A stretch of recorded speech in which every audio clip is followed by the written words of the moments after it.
Sir इस protest के बारे में बताएं, जहां आज आपने भी शिरकत की है इस प्रोटेस्ट में। काफ़ी अरसे से ये जो एम्प्लॉयज़ जो हैं प्रोटेस्ट कर रहे हैं SRO 24 वाले, तो इसमें आप क्या कहना चाहेंगे? देखिए, SRO 24 के तहत जिन बच्चों को लॉकडाउन में जिस स्टाफ को बाहर निकाला गया, इसमें ब्राह्मण सभा कड़े लफ्ज़ों में निंदा करती है।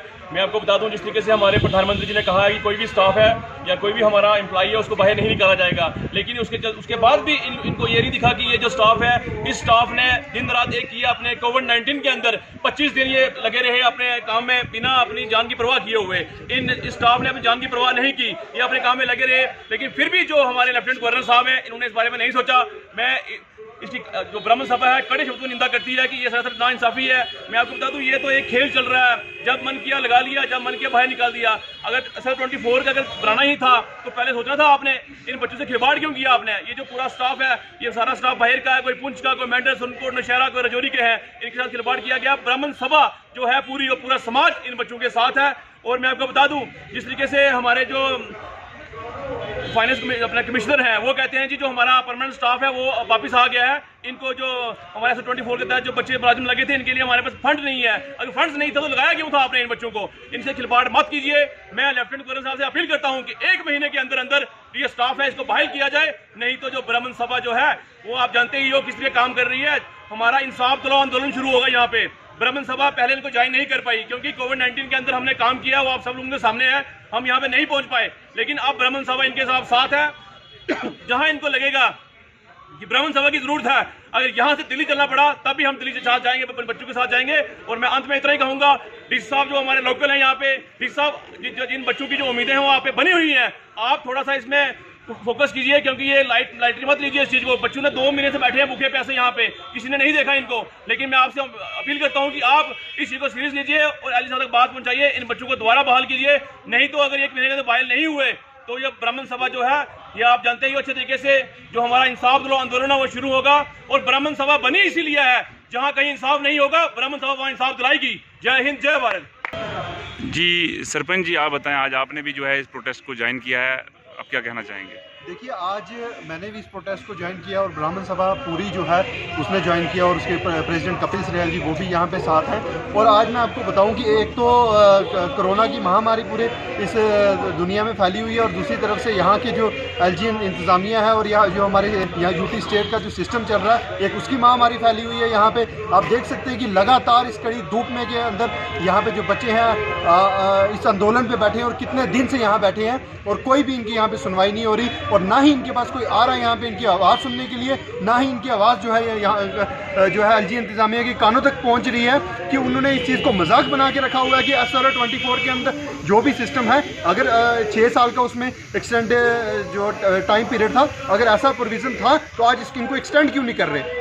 एक तरफ आप कहते हैं कि हम जो है यूथ को बचाएंगे, उनके लिए फैसिलिटीज़ देंगे, तो इस तरीके से फैसिलिटीज़ दोगे कि आप यहाँ पे उनको बाहर निकाल रहे हो। पूरी यूटी स्टेट के अंदर जो 1200 बच्चा है आज वो सफ़र कर रहा है, और इसके पीछे जो है पूरी यहाँ की यूटी एडमिनिस्ट्रेशन जो है इसकी जिम्मेवार है। आज ये कड़ी धूप में बैठे हुए हैं, और वो लोग जो हैं अपने ऑफिस के कमरों में बैठ के ये न्यूज़ देख रहे होंगे।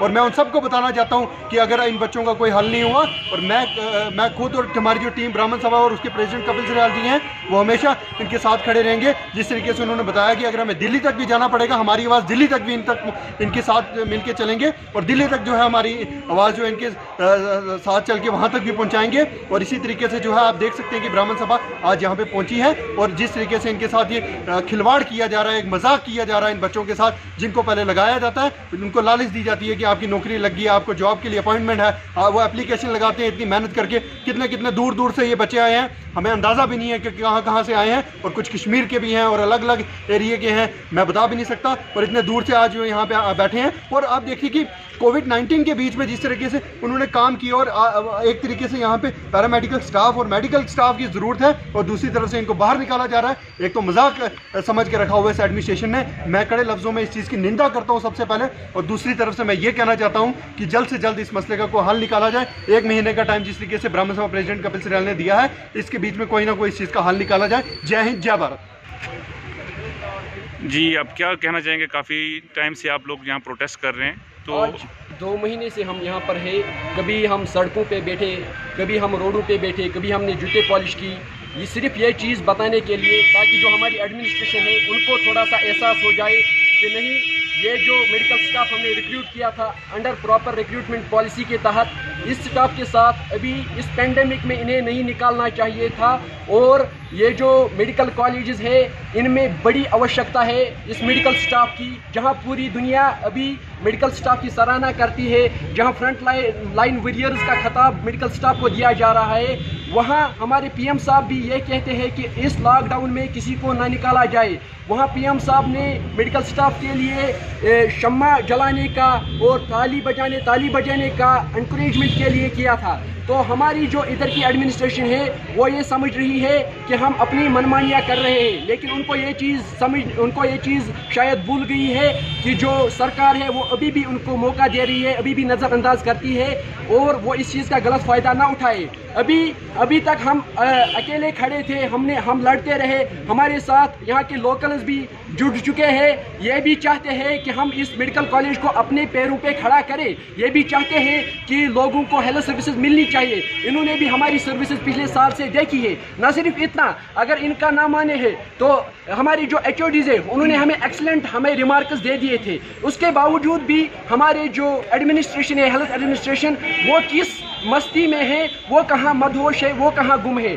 जहाँ ये मेडिकल स्टाफ रिटायर्ड स्टाफ को अभी हायर कर रहे हैं, उनको बुला रहे हैं, उनकी जगह तो ये एक कॉन्ट्रेक्चुअल स्टाफ को तीन आदमियों को ये वहाँ रिक्रूट कर सकते हैं।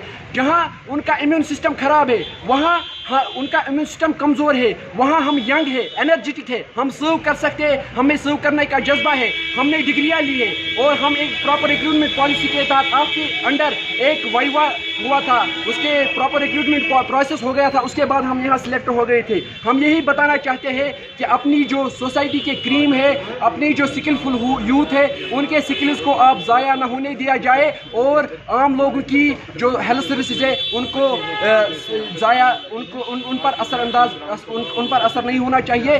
वो बिल्कुल वैसे ही हेल्थ सर्विसेज उनको मिलनी चाहिए जैसे उनको पहले मिलती थी।